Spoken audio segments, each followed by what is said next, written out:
warahmatullahi wabarakatuh. Salam sejahtera bagi kita semua. Shalom, Om Swastiastu, Namo Buddhaya, Salam Kebajikan. Segala puji dan syukur kita panjatkan kepada Allah Subhanahu wa Ta'ala atas berkah, kesehatan dan rezeki yang berlimpah yang dicurahkan kepada kita semua, sehingga kita semua masih diberikan kesempatan untuk menghadiri acara hari. Sebelumnya, izinkan saya mengucapkan terima kasih kepada Bapak Kapolres Kota Tangerang Selatan, Bapak AKBP Dr. Iman Aminuddin SH, SIK, MH, serta jajaran, kepada pengurus wilayah Provinsi Banten, Ikatan Notaris Indonesia, Ibu Rustiana Dwi Korawat, yang dalam hal ini diwakili oleh Wakil Ketua Bidang Hubungan Masyarakat Bapak Asep Haryawan SH, kepada Ketua Majelis Pengawas Daerah Notaris Kota Tangerang Selatan, Ibu Natalia Pandiatan SH, beserta jajaran, kepada Ketua Dewan Kehormatan Daerah Kota Tangerang Selatan, Ikatan Notaris Indonesia, Bapak Endang Monang Sitohang SH, beserta jajaran, kepada para penasehat Pemda Kota Tangerang Selatan, rekan-rekan Notaris Tangerang Selatan, rekan-rekan panitia dan peserta baik offline maupun online. Sekali lagi saya mengucapkan terima kasih atas nama pengurus daerah Tangerang Selatan, Ikatan Notaris Indonesia, karena menyempatkan diri untuk hadir pada acara pembinaan pada hari ini, baik secara online maupun offline. Pembinaan hari ini adalah acara yang sangat penting bagi kita para notaris, dan adapun tujuan diselenggarakannya pembinaan ini adalah sebagai berikut, yaitu sebagai ajang silaturahmi setelah kurang lebih hampir 2 tahun kita tidak bertemu karena pandemi. Pembinaan yang merupakan hasil kerjasama antara pengurus daerah Kota Tangerang Selatan Ikatan Notaris Indonesia dan Majelis Pengawas Daerah Notaris diharapkan dapat memberikan pencerahan kepada kita semua, para notaris, agar bisa lebih berhati-hati dalam menyikapi permasalahan hukum yang banyak sekali timbul dalam praktek keseharian kita sebagai notaris, serta cara kita menghadapi masalah tersebut. Dalam acara pembinaan hari ini juga kita akan menandatangani kerjasama dengan Polres Kota Tangerang Selatan, dan semoga dengan adanya penandatanganan kerjasama ini, komunikasi antara pengurus daerah Kota Tangerang Selatan Ikatan Notaris Indonesia dengan Polres Kota Tangerang Selatan dapat terjalin dengan baik. Dalam pembinaan ini, saya juga berharap Majelis Pengawas Daerah Notaris sebagai lembaga pengawas lebih tegas dalam pelaksanaan tugasnya apabila menemukan pelanggaran-pelanggaran dilakukan oleh notaris, terutama bila pelanggaran tersebut dilakukan berkali-kali oleh notaris bersangkutan. Majelis Pengawas Daerah Notaris tidak perlu takut untuk tidak populer di kalangan teman-teman notaris. Selama yang kita kerjakan semuanya semata-mata untuk kepentingan teman-teman notaris. Kami pengurus Kota Tangerang Selatan Ikatan Notaris Indonesia mendukung Majelis Pengawas Daerah Notaris sepenuhnya, terutama untuk kebaikan rekan-rekan notaris dan untuk nama baik serta kehormatan notaris pada umumnya. Saya juga berharap dengan adanya acara pembinaan ini dapat terjalin komunikasi serta kerjasama dengan Majelis Pengawas Daerah Notaris dan Polres Kota Tangerang Selatan. Semoga kita semua selalu mendapat perlindungan Allah Subhanahu wa Ta'ala dalam menjalankan tugas jabatan kita, agar kita dapat tetap amanah dan selamat sampai akhir. Amin. Dengan membaca bismillah, acara pembinaan dengan topik hal-hal yang dapat menyebabkan notaris tersangkut dalam permasalahan hukum yang diadakan oleh pengurus daerah Kota Tangerang Selatan Ikatan Notaris Indonesia bekerjasama dengan Majelis Pengawas Daerah Notaris Tangerang Selatan secara resmi saya buka. Intan dan berlian tidak dapat diciptakan tetapi ditemukan. Yang nilai dan kilau keindahannya ditentukan dirinya sendiri. Jadilah notaris pelaksana intan dan berlian yang mampu mengharumkan nama organisasi milik kita bersama. Ikatan Notaris Indonesia yang dikagumi, dihargai dan dihormati. Terakhir, ini ada pesan penting yang mungkin saya sampaikan. Jadi MPDN sudah menerbitkan buku panduan. Mohon teman-teman, ini penting untuk panduan kita sebagai notaris. bisa membeli atau memesan dari di pengurus daerah Kota Tangerang Selatan. Terima kasih. Wabillahi taufiq wal hidayah. Wassalamualaikum warahmatullahi wabarakatuh. Shalom, Om Santi Santi Om Namo Buddhaya, salam kebajikan.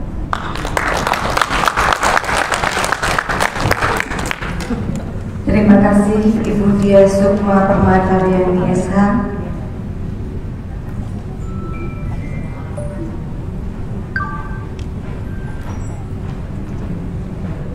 Acara selanjutnya kami mohon kepada Bapak Kapolres Kota Tangerang Selatan, Bapak AKBP Dr. Imam Imanuddin SH SIK MH untuk memberikan sambutan sepatah dua patah kata untuk kami semua.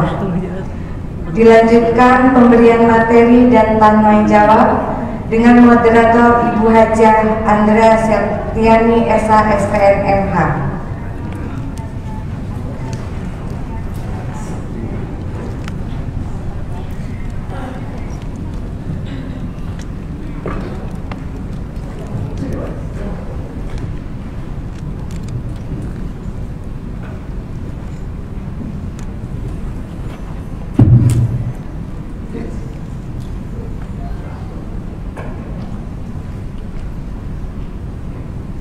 Bismillahirrahmanirrahim.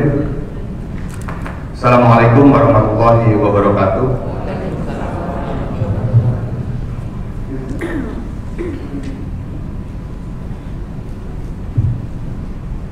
Mohon maaf nih, saya cari contekan dulu. Kalau dulu zaman SMA sama kuliah tidak perlu contekan, daya ingat masih kuat. Sekarang daya ingat sudah turun.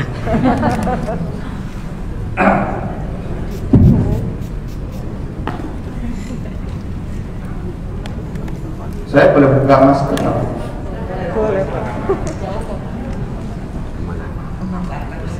Takut nggak kelihatan jeleknya. Bismillahirrahmanirrahim. Selamat siang dan salam sejahtera untuk kita semuanya.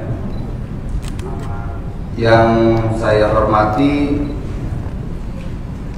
Majelis Kehormatan Notaris, kemudian Dewan, yang saya hormati Dewan Pengawas Notaris, tolong luruskan saya kalau saya salah. Kemudian yang saya hormati juga para pengurus Ikatan Notaris Indonesia, dari mulai pengurus Provinsi Banten, juga pengurus Ikatan Notaris Kota Tangerang Selatan.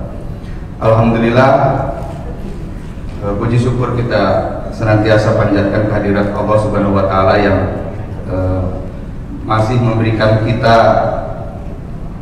kesehatan, masih memberikan kita ruang dan waktu sehingga pada kesempatan yang berbahagia ini kita semua bisa bersilaturahim di tengah kondisi pandemi COVID-19 yang masih melanda negeri kita. Beberapa waktu yang lalu, beberapa bulan yang lalu, mungkin kita masih bercengkrama dengan kolega kita, mungkin kita masih bercengkrama dengan saudara kita. Namun hari ini mungkin mereka sudah tidak ada mendahului kita karena COVID-19. Oleh karena itu, sungguh suatu nikmat yang luar biasa ketika kita masih diberikan kesehatan, masih diberikan waktu untuk kita bersilaturahmi dalam suasana ruang yang sangat membahagiakan ini. Tadi saya sempat mau bilang cakep gitu kan, waktu beliau menyampaikan permata berlian. Kalau di tempat saya baru permata, Pak. Mungkin kalau di tempat ibu sudah berlian. Dia waktu menyampaikan berlian, saya mau bilang cakep, saya kira mau pantun. Saya juga mau ada sedikit burung jalak, burung merpati, burung garuda dan burung pipit. Itu nama-nama burung. Bapak Ibu sekalian, pada kesempatan siang hari ini suatu kehormatan bagi saya bisa berjumpa dengan Bapak Ibu dan insya Allah kita akan berbagi pengalaman, kita akan berbagi apa yang kita hadapi, saling berseberangan kadang-kadang. Tapi kelihatannya saja sebenarnya hatinya seperti ujung dari kalimat lagu Notaris itu tadi, lagu apa? Mars, himne. Nah, di ujung himne Notaris itu kan dengan saling hormat dan cinta. Jadi sebenarnya kita saling mencintai. Akan jaya selamanya. Kan katanya begitu di ujungnya itu. Hanya karena tugas dan pekerjaan saja yang kelihatan kita, mungkin Bapak Ibu harus memberikan informasi kepada kami, dan kadang-kadang itu menimbulkan kegundahan. Saya pertama kali ketemu dengan para pengurus Ikatan Notaris Tangerang sama beliau nggak mau awalnya, takut ketemu sama Kapolres. Oh tenang, Kapolres sekarang agak manis-manis sedikit. Tapi begitu sudah ketemu, minta ketemu terus. Saya yang bingung. Bapak Ibu sekalian, notaris adalah pejuang pertanahan bagi saya, di mata saya selama saya menjalankan tugas-tugas di kepolisian. Saya banyak berhadapan dengan permasalahan-permasalahan. Kebetulan saya berdinas sepanjang tugas di kepolisian itu di bidang reserse. Saya 3 kali jadi Kasat Reskrim di Tasik, di Karawang, di Bogor. Banyak berhadapan dengan permasalahan pertanahan yang itu tidak terlepas dari peran dan tugas notaris. Salah satu contoh terbesar adalah pembebasan kawasan industri di Karawang Barat. Itu salah satu contohnya, dan itu tidak terlepas dari tugas Bapak Ibu dan tugas kami juga di kepolisian. Kenapa saya katakan sebagai pahlawan garda terdepan di dalam pertanahan? Karena bersama-sama dengan rekan-rekan kita di BPN, kadang-kadang permasalahan pertanahan ini sangat kompleks dan itu membutuhkan satu ketelitian, suatu kerja keras yang luar biasa. Dan yang saya salut, masih banyak yang ingin jadi notaris walaupun pusingnya luar biasa, karena nanti ketemu sama saksinya ternyata sudah meninggal. Mau disuruh nanya, takutnya nggak balik lagi pas mau nanya langsung gitu kan. Bapak Ibu tanya langsung aja katanya. Kebetulan yang punya sudah almarhum. Kalau nanya langsung, boleh langsung ketemu dengan beliau. Pas disamperin nggak balik lagi. Kan repot itu kalau balik lagi. Nah, sejalan dengan apa yang menjadi kebijakan dari pemerintah kita, reformasi pertanahan terus digulirkan semangat itu. Oleh karena itu amat sangat penting acara ini dengan adanya peningkatan kualitas, kapasitas dan kapabilitas para notaris. Kemudian pada kesempatan yang baik ini juga kita akan melakukan penandatanganan kesepakatan ya Bu ya, apa SPK? Kerjasama. Karena pada tingkat nasional Mabes Polri juga sudah menandatangani MOU ya Bu ya, MOU antara Ikatan Notaris Indonesia dengan Mabes Polri. Ini sangat dibutuhkan oleh kita karena di dalam menghadapi dan menyelesaikan berbagai permasalahan pertanahan, khususnya kami di kepolisian akan sangat terbantu dengan keterangan-keterangan atau informasi-informasi ataupun data-data dan fakta yang disampaikan oleh Bapak Ibu dalam menjalankan tugas kenotariatan. Bisa dibuka? Sebenarnya kalau ini sih bisa dibaca aja.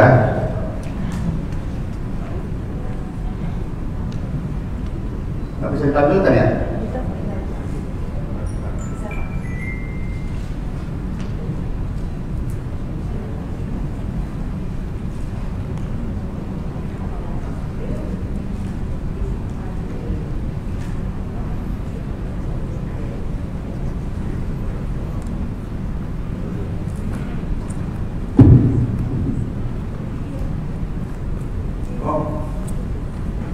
Langsung nggak apa-apa, nggak apa-apa, 2 jam. Oh boleh Bu. Aduh mohon maaf Bu moderator, keasikan saking semangatnya deh. Saya suka agak grogi kalau dilingkungi sama ibu-ibu yang ganti-ganti. Mau.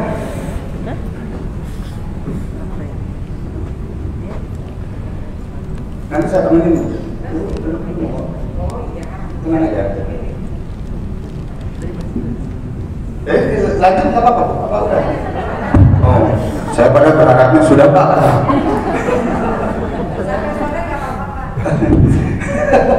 Langsung ke halaman berapa itu?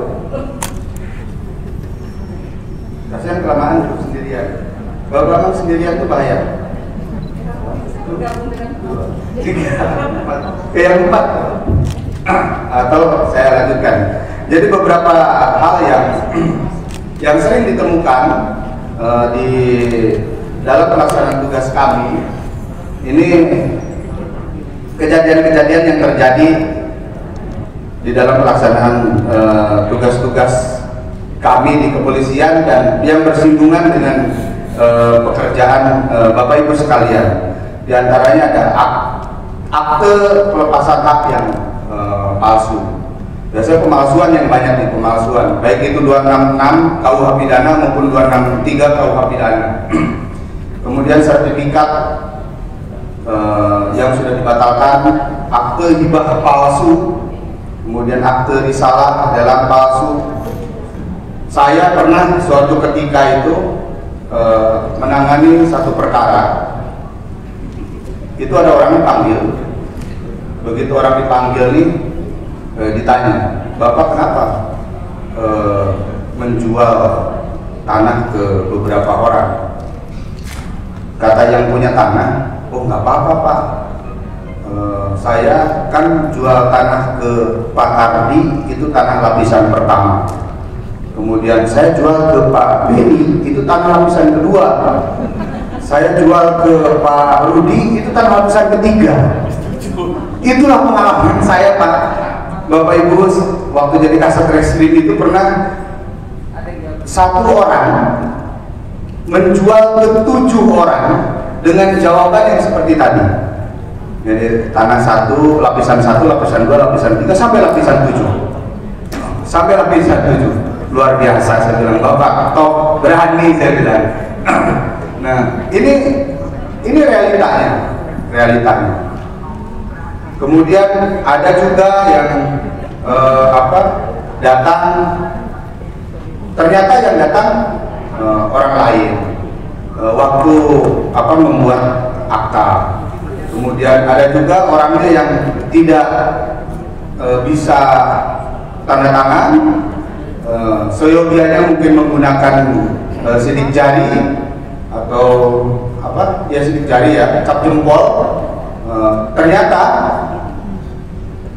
itu menggunakan tanda tangan di aktanya itu. Nah, inilah beberapa permasalahan-permasalahan hukum yang sering kita hadapi, sehingga disitulah kami membutuhkan betul tidak yang bersangkutan ini datang, betul tidak yang bersangkutan ini menandatangani, atau betul tidak orang yang datang itu adalah Imanuddin, bukan Imanidun. Nah, kan kadang-kadang di balik-balik itu mirip-mirip. Nah, pada saat kami menghadapi permasalahan seperti itu dan membutuhkan keterangan yang mendukung untuk proses pembuktian di pengadilan, tentunya kami membutuhkan bantuan, informasi dan keterangan dari Bapak Ibu sebagai notaris yang sedang melaksanakan tugasnya. Nah, kami dituntut nih untuk mempercepat proses penyelidikan dan penyidikan sehingga pembuktiannya bisa segera dilakukan.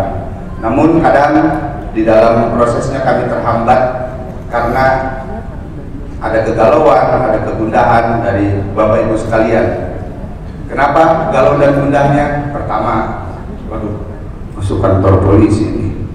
Padahal sebenarnya kalau pas nggak ada juga dicari-cari, mana nih polisi ini, ya kan? Kalau ada, siapa nih? Ada polisi, ada apa lagi di depan itu kan? Itulah risiko tugas polisi itu. Ya mungkin bapak ibu juga ada juga yang mohon maaf, ibu-ibu juga ada yang suaminya polisi, mungkin bapak juga ada yang istrinya polisi. Ya itulah risikonya. Ada kadang-kadang dicaci-caci, kalau tidak ada ya dicari-cari. Nah, kami ini sering dihadapkan dengan situasi seperti itu. Nah, sementara Bapak Ibu juga mungkin dihadapkan dengan tadi kegalauan, kegundahan, atau mungkin pernah punya pengalaman buruk, karena yang namanya manusia kan ada saja juga yang berbuat menyimpang.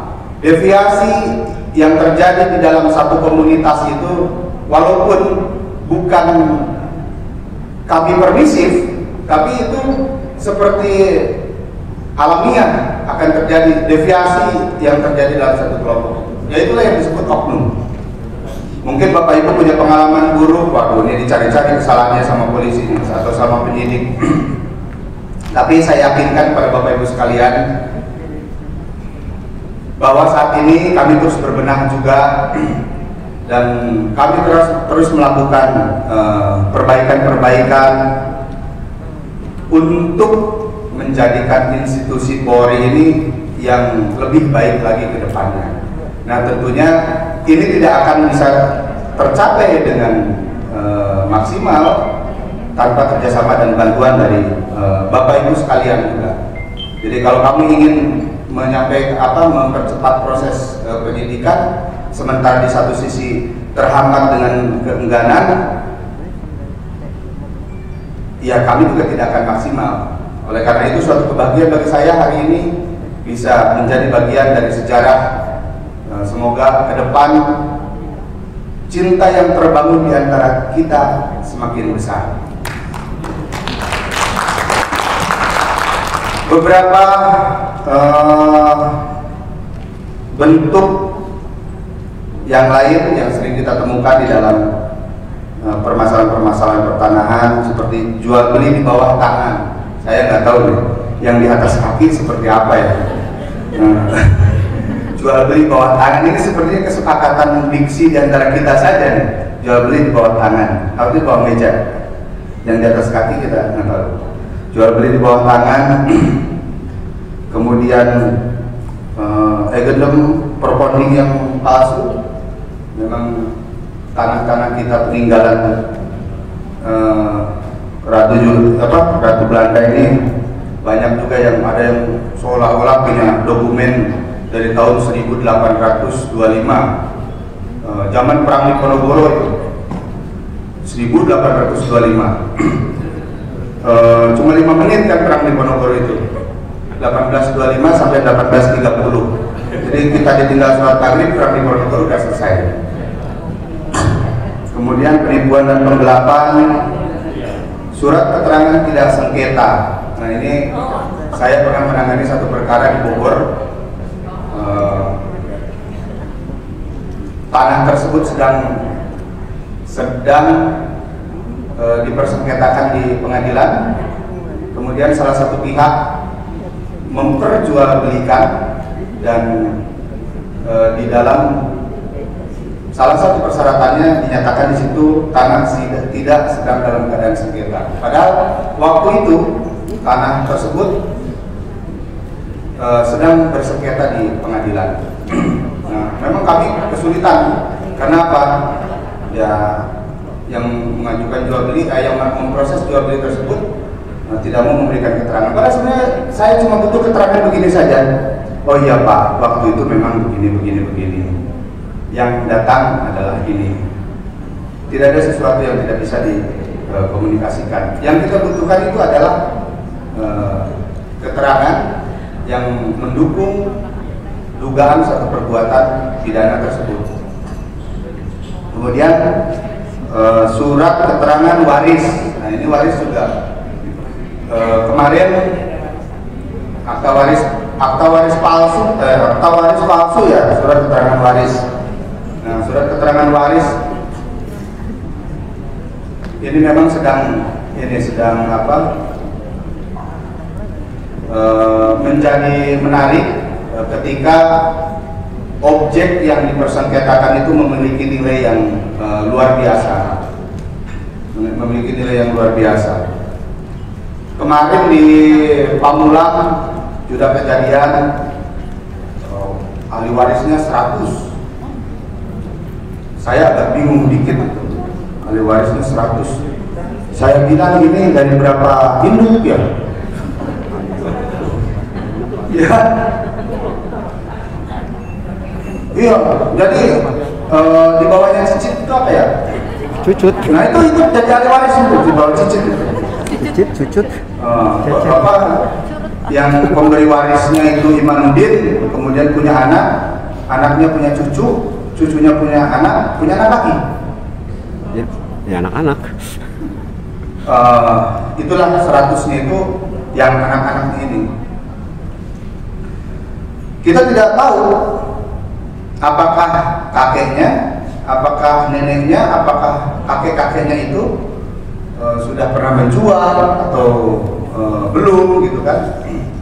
Nah permasalahan-permasalahan ini tuh banyak kita temukan.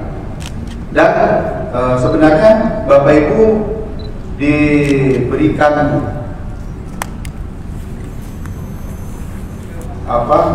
birokrasi yang cukup luar biasa untuk menjaga para notaris ini agar tidak terjerat dengan pasal-pasal yang kemungkinan menjadi satu perbuatan pidana. Selama tidak ada itikat atau niatan yang memang disengaja atau bersama-sama dengan para pelaku itu untuk melakukan perbuatan yang melanggar hukum. Ya kalau normal-normal saja tidak jadi masalah, tidak akan menjadi permasalahan bagi kita. Kalau itu normal-normal saja. Nah jadi yang akan menjadi masalah itu ya kalau kita berbuat secara aktif. Ya udah sampai ngajarin begini loh caranya berbohong, begini loh caranya menipu dan lain-lain. Nah kemungkinan perbuatan yang lain, sertifikat palsu. Kasat Reskrim saya kebetulan hadir di sini juga. Kemarin kita melakukan penindakan terhadap orang yang diduga para pembuat sertifikat palsu. Kalau kita melihat material fisik dari sertifikat tersebut, secara kasat mata memang mirip dengan aslinya. Bahkan jangankan kita yang tidak pernah tidur di sertifikat, teman-teman BPN saja yang mungkin kesehariannya saja lari ke sini ketemu sertifikat, lari ke sini ketemu sertifikat. Begitu dihadapkan itu, kalau tidak dilakukan pengecekan secara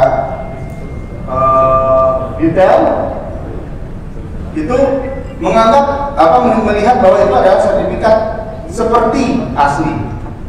Nah, sertifikat ini. Apalagi kalau sudah bicara, wah ini giring palsu. Giring banyak juga kasus-kasus yang dengan menggunakan giring palsu. Kemudian akta jual beli palsu juga banyak ditemukan. Nah kekhawatiran Bapak Ibu tuh ketika dipanggil sama polisi ini, nama Ibu P misalkan notaris ini agar menghadap pada penyidik atas nama ini untuk memberikan klarifikasi sebagaimana laporan polisi nomor sekian. Udah kita langsung berfantasi, waduh habis diperiksa ngapain ya, waduh habis jadi saksi jadi tersangka. Padahal sebenarnya penyidiknya cuma mau nanya doang, ibu sehat? Cuma mau nanya gitu doang penyidiknya, ibu sehat? Habis itu alhamdulillah sehat Pak. Ya sudah, silakan pulang kalau sehat.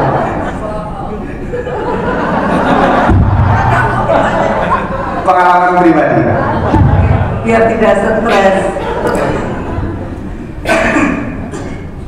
Padahal sebenarnya penyidik mau menanyakan, kebetulan yang dipalsukan itu adalah akta jual beli yang dibuat oleh notaris Ibu Novi tersebut, kan gitu. Penyidik mau menanyakan, Bu, ini akta notaris buatan Ibu bukan?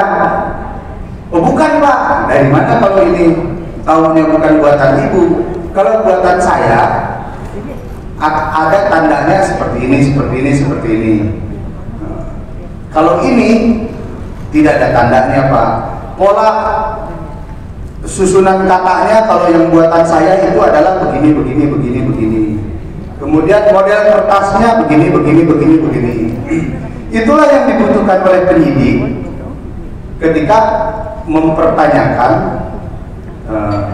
keaslian dari sertifikat yang sedang dipermasalahkan di kepolisian.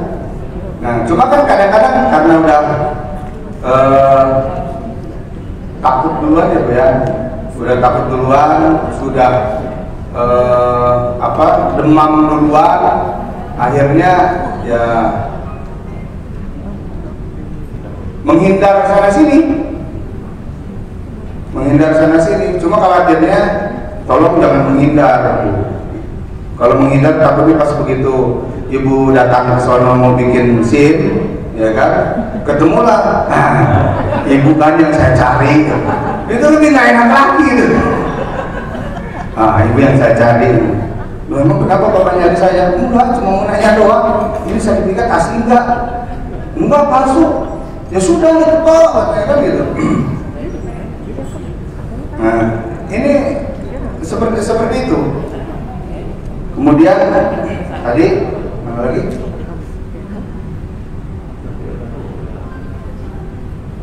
Surat perizinan fatwa waris palsu juga banyak ditemukan.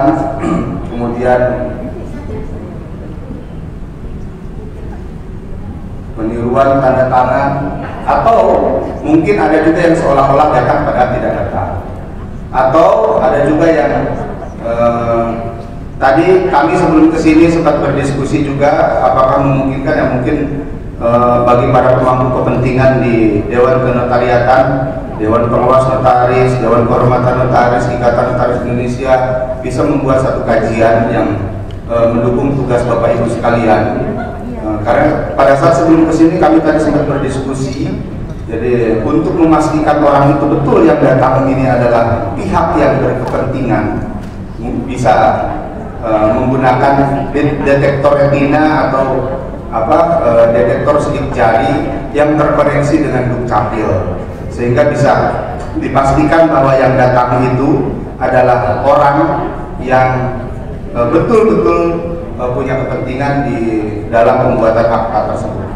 Karena ada juga Pak, begitu dibilang Imanuddin gitu kan, ini Pak Iman, ya saya Pak Iman, padahal sebenarnya Pak Iman ini sudah meninggal.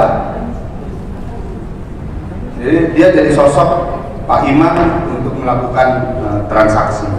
Nah, untuk menjaga hal yang tidak kita inginkan dan menjadi potensi perbuatan pidana ini, toh kalaupun bukan Bapak Ibu yang menjadi pelakunya, kan saya yakin keengganan itu karena seharusnya mengerjakan pekerjaan-pekerjaan yang lain, harus memenuhi panggilan polisi, harus memberikan keterangan, belum lagi nanti kalau di pengadilan itu mintai keterangan lagi sebagai saksi di dalam proses peradilan, karena berdasarkan 183 KUHP itu seorang hakim harus dalam memutus suatu perkara harus berdasarkan 2 alat bukti yang sah plus keyakinan hakim. Dari mana keyakinan hakim itu diperoleh adalah pada saat fakta di persidangan. Nah, fakta persidangan ini muncul dari keterangan-keterangan yang dimintai pendapatnya, kalau itu ahli, dimintai keterangannya, kalau itu saksi oleh hakim di persidangan. Itulah yang membuat hakim itu yakin bahwa oh ya, 2 alat bukti yang disajikan oleh penuntut umum, oleh penyidik di dalam proses peradilan ini didukung oleh fakta di persidangan, menjadikan hakim menjadi yakin bahwa yang bersangkutan dinyatakan memenuhi unsur pidana sehingga divonis sekian. Nah, sekarang kalau kita tidak hadir, nah itu juga bisa membantu meloloskan penjahat.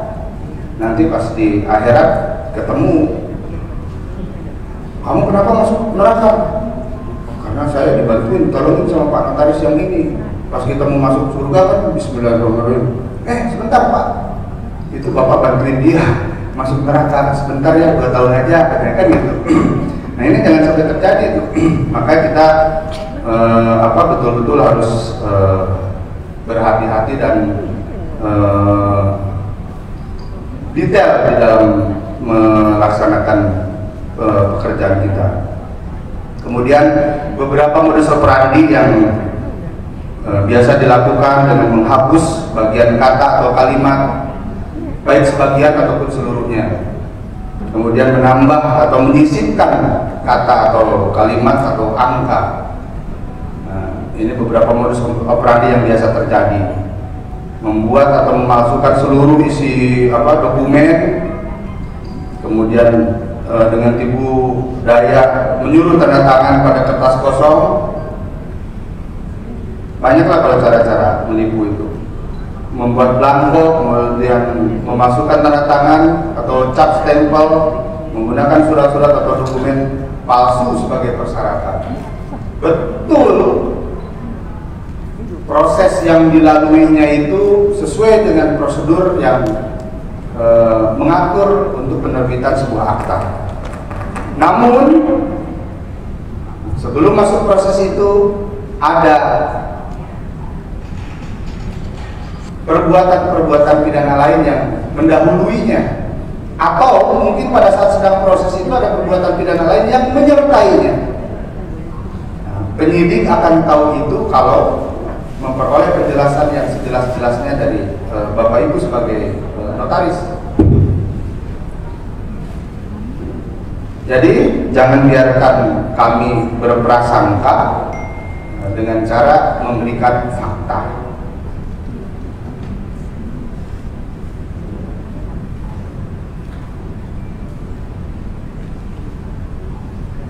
Saya kira yang lain nanti kami tetap serahkan. Yang terpenting adalah bagaimana kita menjalin komunikasi, kerjasama dan kolaborasi di dalam menyelesaikan berbagai permasalahan pertanahan ataupun permasalahan perikatan yang lainnya yang berkaitan dengan tugas dan pekerjaan kita. Bapak Ibu sekalian, tidak ada sesuatu yang tidak bisa kita selesaikan hanya dengan berkomunikasi. Pada dasarnya kita ini adalah makhluk sosial, sehingga bagaimana kita berhubungan satu sama lain sehingga menghasilkan suatu iklim yang baik itu untuk pekerjaan kita maupun untuk diri kita sendiri. Saya berharap ini adalah awal dari kita untuk melangkah ke depan yang lebih baik lagi. Saya tadi disodorkan buku panduan praktis. Semoga ini juga mohon izin Bu, nanti boleh diperbanyak Bu? Oh, jangan. Nah, makanya saya izin dulu. Nanti saya kasih tahu penyidik saya juga kan, supaya pintar, atau gantian adalah Ibu yang kasih ini ke penyidik saya. Karena kalau kita ingin memahami orang lain, ya kita harus tahu juga. Kalau saya ingin paham bagaimana beban seluk-beluknya Bapak Ibu notaris, bagaimana tekanan, ya saya harus memahami segala macam tugas-tugasnya para notaris ini, sehingga tidak asal ini ngilang-ngilang aja nih dipanggil mau datang, ya udah saya jemput aja. Nah, kan seperti itu. Terima kasih atas kesempatannya. Mungkin nanti ada beberapa hal yang perlu pertanyakan. Saya persilahkan.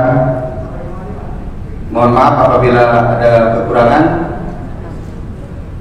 Semoga komunikasi kita akan terus berjalan lancar untuk pelaksanaan tugas-tugas kita yang lebih baik lagi ke depannya. Bila itu wal hidayah. Assalamualaikum warahmatullahi wabarakatuh.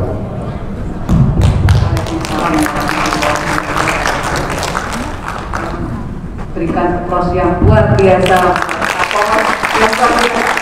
Ini juga yang pertama kita kerjasama yang cukup baik, mulai dari Pak Imam. Pak, tadi izin. Bukan dimulai dari nol ya? Tidak, saya mau dari atas. Izin Bapak. Sebenarnya tadi saya mau memperkenalkan beliau bahwa istri baru 1, anak 3. Baru 1. Beliau langsung nggak mau dikenalin seperti itu, jadi langsung. Nanti udah demikian, Bapak. Jadi terima kasih atas arahan yang disampaikan kepada kami. Memang benar, mama saya cerita sedikit. Jadi ceritanya polisi itu dicari, terutama kalau di perempatan jalan ada rambu-rambu yang suka melintas itu. Nah, kalau suka melanggar, dia dicari polisi. Ada nggak ya? Ada nggak ya? Nah, itu baru dicari. Kalau lagi melakukan tugas dan jabatan, enggak. Takut kami. Tapi kalau lihat Kapolresnya seperti ini, teman-teman masih takut? Enggak, kalau di sini, kalau ada amplop coklat. Kalau ada amplop coklat, nah itu dia. Makanya kenapa kita semua hadir dalam pembinaan kali ini, salah satunya bagaimana kita menyikapi apabila kita ada yang, ada Pak Adis katanya suka bilang begini, amit-amit jabang baik, jangan sampai kita terkena masalah, apalagi tadi sampai terima amplop coklat. Tapi siapa yang tahu apabila hal itu terjadi? Sebenarnya yang tahu kita sendiri. Yang tahu kita sendiri, bukan orang lain. Karena pada saat kita akan melaksanakan tugas dan jabatan, kitalah yang memulainya. Kita yang tahu apakah yang kita kerjakan itu benar atau tidak. Ya Bapak. Nah, jadi saya dikasih waktu berapa untuk tanya jawab? Panitia, sebelum tak buka nanti ngacung semua kan bingung. 10 menit. Karena beliau sudah dipanggil Pak Wali Kota, toh? Nah, masih bersedia untuk hadir dengan kita. Rekan-rekan tercinta semua, betul, saya memanggil tercinta karena tadi sudah menumbuhkan rasa cinta, jadi saya balik lagi kita cinta. Baik, rekan-rekan semua, apabila ada pemaparan yang disampaikan tadi ingin dipertanyakan kepada Bapak Kapolres kita, kami persilakan.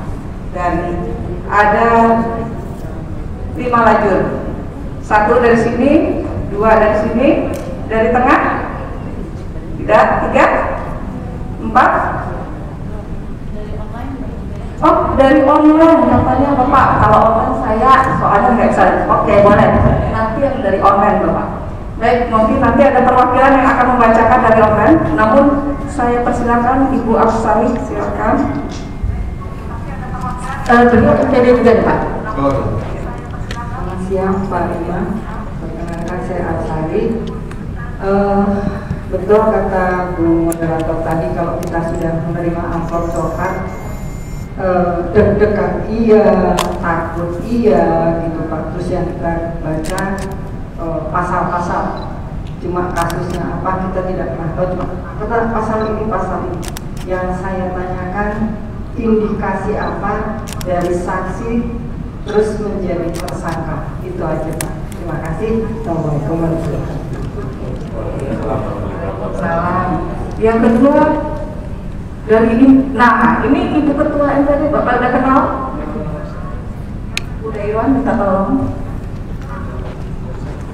Selamat siang Pak Kapolres, terima kasih untuk pemaparannya yang sungguh menarik dan luas sekali ya, membuat kami tidak takut dengan sosok Pak Kapolres ini. Begini Pak, yang mau saya tanyakan sebetulnya yang kerinduan kami untuk masuk di perjanjian kerjasama ya, mengenai restoratif justice. Bukankah di bulan Maret 2021 Kapolres Bapak Listio mengemukakan bahwa semangat kepolisian sekarang adalah restoratif justice? Apakah memungkinkan untuk kami para notaris itu membuat atau menyamakan persepsi soal restoratif justice yang mengedepankan keadilan yang berimbang gitu ya, dan bukan melulu penegakan hukum memasukkan ke penjara gitu, tetapi jika ada ganti kerugian, korban sudah cukup rasa keadilannya sudah terpenuhi, maka tidak perlu lagi dilakukan hukuman-hukuman kepada kami, khususnya teman-teman notaris gitu ya. Terima kasih Pak. Silakan dua dulu ya. Baik, terima kasih Bu. Yang pertama,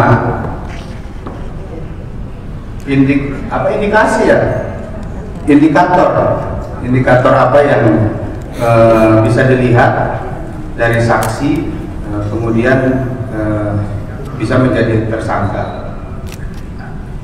Indikatornya kalau dari saksi bisa menjadi tersangka itu ada terpenuhinya minimal 2 alat bukti yang sah berdasarkan KUHP.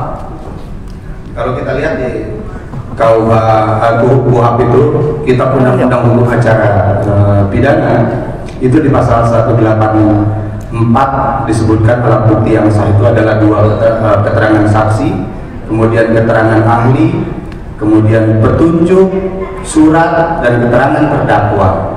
Nah, kalau keterangan terdakwa nanti akan diperoleh di proses peradilan di pengadilan. Kemudian yang 4 ini, kalau 2 bisa terpenuhi oleh penyidik, ini bisa terhadap seseorang bisa ditetapkan sebagai tersangka. Terhadap seseorang itu bisa ditetapkan sebagai tersangka. Contohnya misalkan begini, seseorang diduga melakukan perbuatan yang biasa dihadapi sama Bapak Ibu aja, perbuatan pemalsuan misalkan, gitu kan. Yang dipalsukan apa? Yang dipalsukan tanda tangannya misal, yang dipalsukan tanda tangannya. Nah, pada saat si A ini dilaporkan, ini si A ini memasukkan tanda tangan saya, kata si B. Laporlah ke polisi. Kami akan mempertanyakan kepada orang yang mengetahui, orang yang mengalami sendiri, orang yang dia pada saat ada di lokasi itu dia ada dan melihat, mendengar, mengalami sendiri. Itulah yang disebut saksi. Nah, polisi akan nanya, Pak, Bu, pada saat kejadian penandatanganan itu siapa yang melakukan tanda tangan? Oh, yang melakukan tanda tangan si C. Gimana cara melakukannya? Oh, begini. Siapa lagi yang melihat, yang tahu pada saat penandatanganan tersebut? Oh, si ini yang tahu itu. Nah, yang tahu ini akan dimintai keterangan juga, betul nggak? Nah, nanti keterangan yang satu dengan keterangan yang lain ini akan padukan. Sama tidak keterangannya? Nah, akan menjadi satu alat bukti lagi ketika ada saling keterkaitan antara keterangan A, B, C yang tadi saksi itu, nah, dengan alat bukti yang lainnya, baik itu petunjuknya apa, nanti ada dokumen, surat, ya hasil uji forensik bahwa mungkin tanda tangannya tidak identik. Nah, semua itu dua alat bukti yang ditemukan oleh penyidik, maka penyidik akan melakukan gelar perkara untuk menetapkan seseorang tersebut yang tadi dilaporkan ini si B mungkin sebagai tersangka. Diduga dia melakukan perbuatan pidana pemalsuan. Bisa saja mungkin nanti pada saat di proses penyidikan itu ditemukan fakta yang lain, ternyata yang melakukan itu bukan sesuai yang dilaporkan, tapi bukan si B tapi si D mungkin. Nah, itu tergantung dari fakta-fakta hukumnya. Nah, kalau kita melihat dari isi amplop coklat itu memang tidak bisa dilihat indikatornya, Bu. Waduh, ini saya calon tersangka nih. Tidak ada. Nomenklatur di dalam undang-undang kita ini sebenarnya tidak ada calon tersangka. Jadi kalau Bapak Ibu menerima amplop coklat, besok kita ganti amplopnya yang putih aja, Pak Kasat. Atau yang pink, biar nggak terlalu manis. Jadi kalau Bapak Ibu terima amplop panggilan dari teman-teman reskrim, silahkan dibaca. Kan di situ biasanya disebutkan di dalam surat panggilan tersebut akan disebutkan bahwa Bapak Ibu dipanggil untuk dimintai keterangannya sebagai saksi dalam perkara ini kan gitu.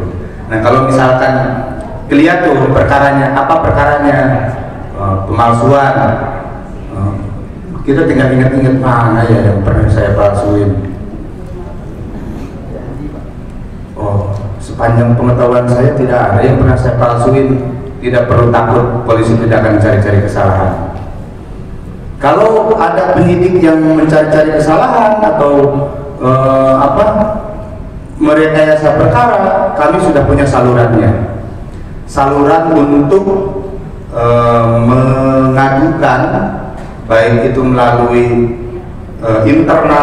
pengawas internal kami maupun pengawas eksternal. Pengawas internal ada Propam, ada Siwas. Kalau penyidik melakukan pelanggaran, ada wasidik, Bapak Ibu bisa melaporkannya ke pimpinannya langsung, ke Kasat Reskrim, ke KBO Reskrim sebagai pengemban fungsi wasidik, atau mungkin ke Propam Polda, Mabes Polri. Nah, itu bisa, ada salurannya. Kalau itu ada perbuatan-perbuatan yang ternyata tidak sesuai dengan profesionalisme penyidik. Nah, jadi atau kalau terima amplop yang tadi itu, Bu, kalau nggak ada isinya, cuma ada suratnya aja, Ibu bisa tanya lah kan mungkin punya teman polisi. Kalau sekarang kan sudah berteman dengan saya, jadi tanya saya saja, Pak, ini gimana nih? Insya Allah kita akan jelaskan apa yang dimaksud di dalam surat itu kalau Bapak Ibu tidak merasa jelas. Yang paling pas itu adalah jangan biarkan penyidik mengambil langkah karena ketidaktahuannya. Caranya apa? Datengin penyidiknya, kasih keterangannya. Itu yang sudah yang paling pas itu. Jadi kita tidak membiarkan penyidik itu salah mengambil langkah karena ketidaktahuannya, karena hanya terima dari satu sisi saja. Jadi tidak ada, Bu, indikator yang secara khusus bahwa oh ini saksi bakal jadi tersangka nih. Saya kira itu ya, Bu.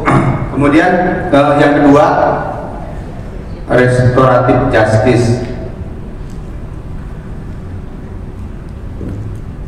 Sebagaimana perkembangan hukum yang terjadi saat ini, yang dulu mungkin kita selalu mengandalkan, ini kan Bapak Ibu nih S1-nya masih hukum semua ya? Ya kan? Iya, sebelum ngambil kenotariatan kan mesti S1 semua kan. Kalau kita dulu dijejalin dengan hukum dengan positivisme, pokoknya apa yang ada di dalam undang-undang ya itu saja. Tapi di dalam perkembangannya ternyata masyarakat kita banyak bergeser ke area di mana rasa keadilan, rasa kemanfaatan dari hukum itu sendiri itu yang lebih dikejar oleh masyarakat kita. Kalau Pak Sasito Raharjo itu hukum progresif ya. Nah, salah satunya adalah dengan restoratif justice ini. Bagaimana mengembalikan satu keadaan yang disorder oleh suatu perbuatan pidana menjadi order kembali atau mendekati order lah. Nah, kami sebagai organ penegak hukum menangkap ini dan menuangkannya di dalam beberapa aturan. Bu, ada Perkap nomor 8 tahun 2018 tentang restoratif justice, penerapan restoratif justice di dalam penyelesaian perkara pidana. Kemudian di dalam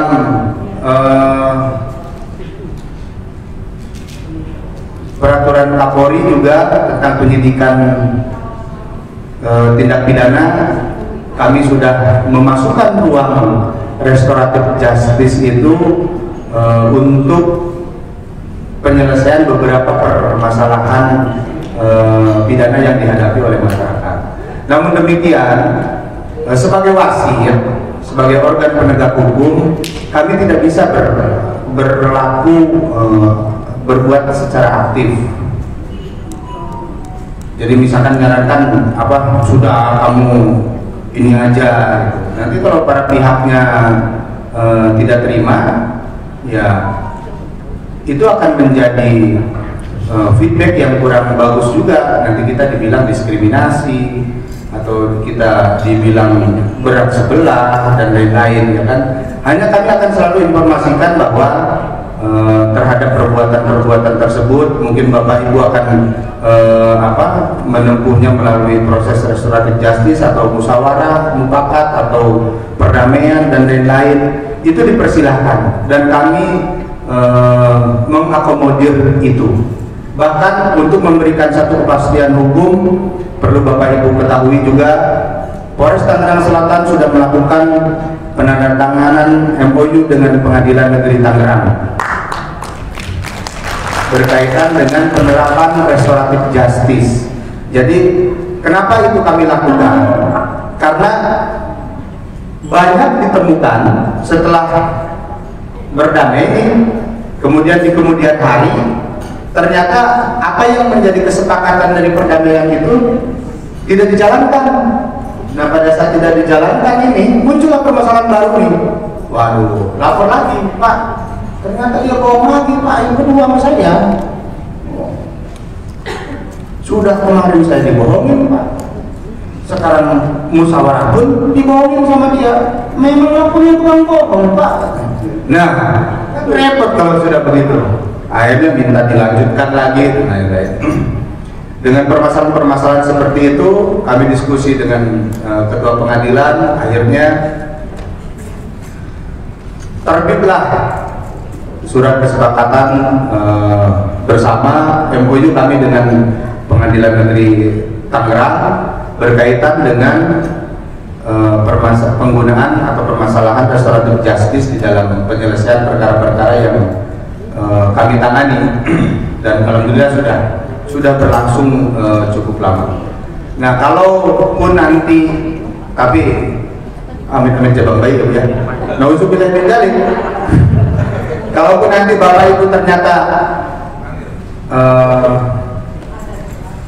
ada masalah berhadapan dengan hukum terkait dengan pekerjaannya, ruang itu akan selalu ada selama para pihak punya kesepakatan untuk menyelesaikan permasalahan dengan damai.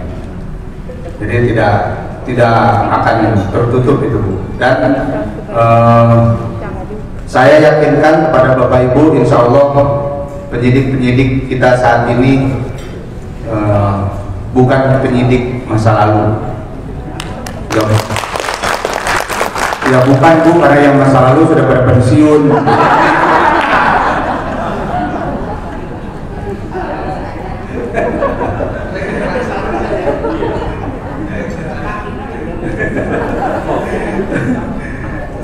Insya Allah lah, kami akan terus berusaha untuk lebih baik lagi. Saya kira itu, Bu. Mungkin ada yang lain, dipersilakan. Satu lagi boleh? Sebentar ya Teh, mohon maaf. Tadi ada yang mewakili untuk membacakan, tapi ada Teh Suti di sini. Tolong siap-siap satu saja untuk yang katanya dari online. Satu, karena beliau akan segera meninggalkan tempat. Tidak ada, oke, berarti silakan saya Suti langsung. Terima kasih waktunya Bapak. Ya, ini mungkin Assalamualaikum warahmatullahi wabarakatuh. Mungkin ini ada pertanyaan atau bukan, dan ada pertanyaan, ada harapan yang mudah-mudahan bisa dikoordinasikan. Jadi begini Pak, menurut Ibu Ketua katanya kan sudah ngobrol-ngobrol dengan Bapak tentang bagaimana kalau ada pemanggilan teman-teman.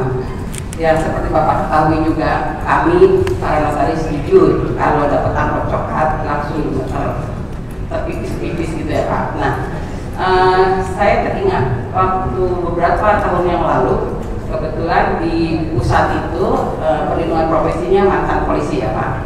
Jadi kalau jadi untuk mengurangi resiko psikis yang merasa tertekan, merasa ketakutan, dulu kalau ada notaris di polisi diperiksanya di Pak Sugeng. Kebetulan beliau adalah perlindungan profesi dari pusat ya Pak.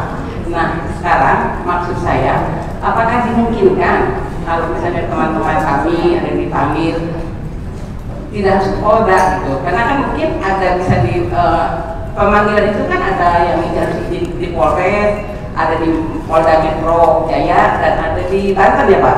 Dan itu ada beberapa ya. Nah, saya juga tahu bahwa sebetulnya bahwa izin pemanggilan polisi itu kan datanya kewenangan MKNW ya Pak. Karena pasal 66 ayat 1 sudah dicabut. Dulu waktu saya ketua MPD pasal 66 ayat 1 belum dicabut ya Pak. Jadi dulu sih dari MPD. Nah kalau sekarang kan MPD itu hanya menerima laporan-laporan masyarakat. Nah saya juga paham betul bahwa di sini harus ada koordinasi mungkin dengan Kanwil Hukum dan HAM dan begitu pula dengan Polda. Tapi apakah itu dimungkinkan kita berkoordinasi? Begitu Bapak. Terima kasih. Wassalamualaikum warahmatullahi wabarakatuh. Saya sudah langsung. Ya, sudah selesai Mas? Apa aja boleh? Iya, yang penting halal. Halal tayyiban.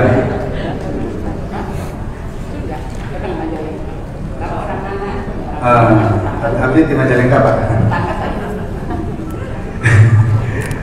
Mungkin Bu. Mungkin. Jadi itu coba minimalisir psikis stres, karena yang saya cerita juga waktu kejadian bahwa jangan ngidam terjadi keguguran stresnya. Nah mungkin kita perlu koordinasi dengan MKNW, Polda, Banten dan Polda. Hal itu memang memungkinkan untuk dilakukan. Yang terpenting adalah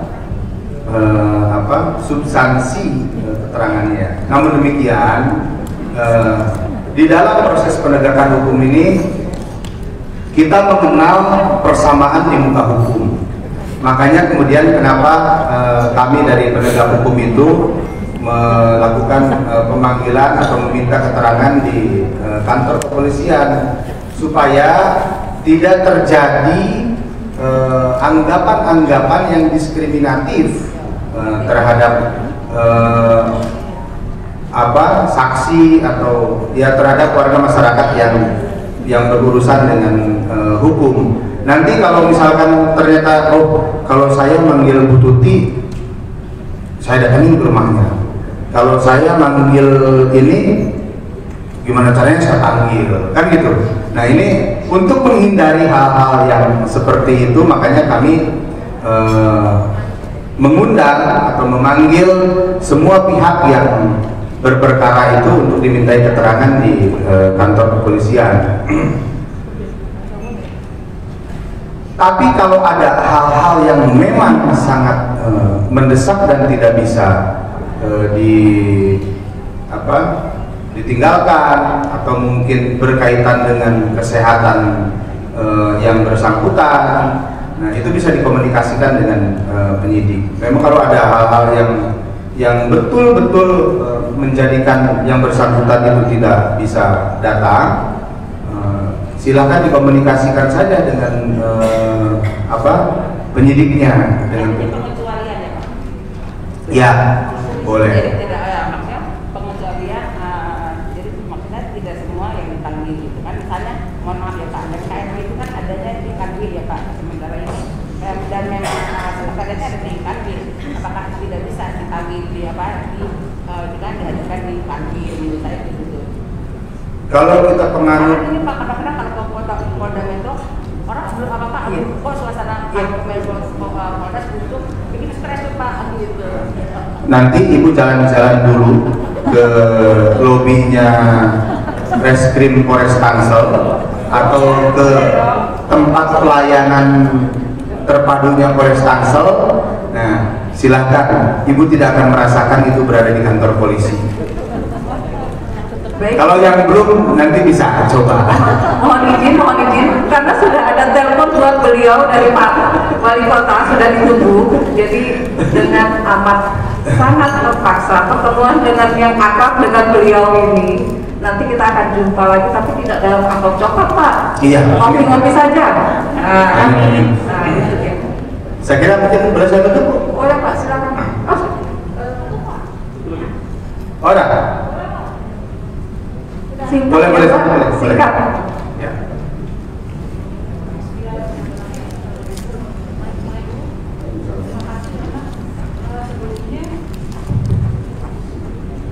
Ini sama seperti disampaikan Bu Tuti, ada sedikit permohonan juga Pak. Kebetulan saya anggota MKMW Pak. Jadi kita kalau ada permohonan kaitannya untuk pemeriksaan notaris, gitu kan, sering kita membaca surat yang dari tim pemeriksa itu kan, ternyata ada hal-hal yang seharusnya kita tidak mengizinkan, tapi kita juga paham bahwa sebenarnya penyidik memerlukan data, gitu kan ya Pak. Jadi seperti tadi disampaikan oleh Bapak, jangan biarkan penyidik itu salah dalam mengambil langkah. Beberapa kali itu kasus yang masuk ke kami itu terkait dengan pendirian badan usaha atau badan hukum. Jadi yang bermasalah sebenarnya para pihaknya melakukan kerjasama. Sebenarnya penyidik hanya meminta kepastian apakah akte ini benar dibuat oleh notaris. Nah, sesuai dengan rambu-rambu yang ada di kita, harusnya kan kita tidak mengizinkan. Tapi kita juga sadar bahwasannya penyidik juga memerlukan data, gitu kan. Apakah sekiranya memungkinkan untuk hal-hal yang sudah pasti, seumpama kaitannya kepentingan tadi untuk pendirian badan hukum yang sudah jelas, kita dari MKMW itu cukup memberikan jawaban bahwa benar akte ini dibuat oleh notaris ini. Karena kita mengizinkan pun kita akan salah, ya, karena itu bukan bagian dari hal-hal yang boleh diizinkan. Jadi saya sih berpikirnya bahwa MKMW juga sesuai dengan prosedur, tapi penyidik juga mendapatkan data. Kayaknya itu Pak. Ya, terima Terima kasih. Wassalamualaikum warahmatullahi wabarakatuh. Terima kasih Bu. Itu biasanya tadi seperti yang saya sampaikan, ada dugaan aktenya palsu. Nah, biasanya yang dipermasalahkan itu, Pak, ini aktenya palsu. Nah, untuk membuktikan bahwa ini palsu atau tidak, itu harus ada pembandingnya. Oh, ini yang palsu, ini yang asli, kan gitu. Nah, kemudian yang buatnya, ini yang mana yang palsu? Nah, yang ini gitu. Kalau dengan menggunakan tadi yang Ibu bilang surat keterangan saja, ya mohon maaf, nanti dikira penyidiknya juga, wah ini surat keterangannya juga palsu gitu. Nah, itulah yang kadang-kadang kita memang pada prinsipnya sebenarnya kami penyidik itu tidak mau membebankan, tidak mau menyusahkan. Namun kalau kita lihat sama-sama hormati bahwa sistem hukum kita itu menuntut seperti itu, ya mau tidak mau, suka tidak suka, ya kami juga harus menjalankan itu gitu. Nah, ini permasalahan di dalam kita menjalankan proses tersebut Bu. Masalahnya kan seperti itu. Jadi memang kami dituntut untuk memenuhi seperti yang tadi disampaikan itu. Karena ketika kami limpahkan ke kejaksaan bilang mau kurang ini, ya kami juga harus penuhin gitu. Nah, kasihan orang yang punya permasalahannya, kan sebenarnya tinggal datang, sampaikan, oh iya bahwa ini yang kami buat itu adalah yang ini. Kalau yang ini tidak sesuai seperti yang tadi saya bilang. Karena ada juga yang kasus-kasus yang seperti itu yang dianggap aktanya palsu. Saya kira yang terpenting adalah bagaimana kita berkomunikasi dengan penyidik. Saya sih ya paham sih Bang. Cuman karena ada beberapa kasus dari daerah lain itu kita terangkan karena memang menyetujui untuk hal yang seharusnya. Maaf saya menambahkan maksudnya gini Pak. Jadi yang pengen kita harus melihat selama prosedur pembuatan akta dan lain-lainnya benar, MKMW memang tidak berkenan diizinkan. Makanya kenapa sampai bisa dilakukan? Karena notice itu merasa betul diperlakukan tidak adil. Tapi kalau permintaannya semua kaitannya sidik jari apa itu biasanya sih memang diizinkan. Tapi kalau hanya kaitannya permohonan, jadi terkait permohonannya. Jadi kalau permohonannya hanya untuk menghadirkan dan kita sudah jelas prosedur menurut versi kita itu pasti akan ditolak. Tapi kalau permohonannya kaitannya untuk untuk pengecekan masalah tanda tangan itu dia sih itu. Jadi mungkin yang harus kita selaraskan kaitannya untuk permohonan ke PMKMW. Nah, artinya kan ini kan ada sesuatu hal yang harus selaraskan ya, harus diselaraskan. Mungkin nanti kita bisa tindak lanjuti dengan sosialisasi atau kita tindak lanjuti dengan pembahasan atau kajian lagi yang lebih mendalam supaya masyarakat yang mencari keadilan pun dia bisa terlayani, ya kan? Ya, kita yang menjalankan pekerjaan kita juga merasa terayomi dan terlindungi sehingga tidak ada yang dirugikan. Kalau kita berkaca balik, bayangkan seandainya kita yang menjadi korban lalu kemudian itu tidak bisa berjalan hanya karena mohon maaf dalam tanda petik keegoisan kita yang tidak mau tersentuh dengan permasalahan hukum, kan gitu. Nah, ini kalau dibalik seperti itu kita pun tidak akan terima. Kalau menurut saya sih seperti itu. Ya artinya kan pada saat penerbitan undang-undang itu semangatnya kan seperti apa, kan gitu. Semangat seperti apa? Kalau kita lihat memori faktulitingnya itu kan akan kelihatan sebenarnya, ya kan? Seperti itulah. Izin Bapak mengingatkan nanti dimarahin moderatornya nih. Karena aku nggak dikat. Nanti tinggal tanya ke saya. Mohon diamin. Sudah. 0822-220002-1979. Itu gak niat banget mau kasih kan, katanya dengan cinta. Ini kosong. Ini 1000 orang kehadiran.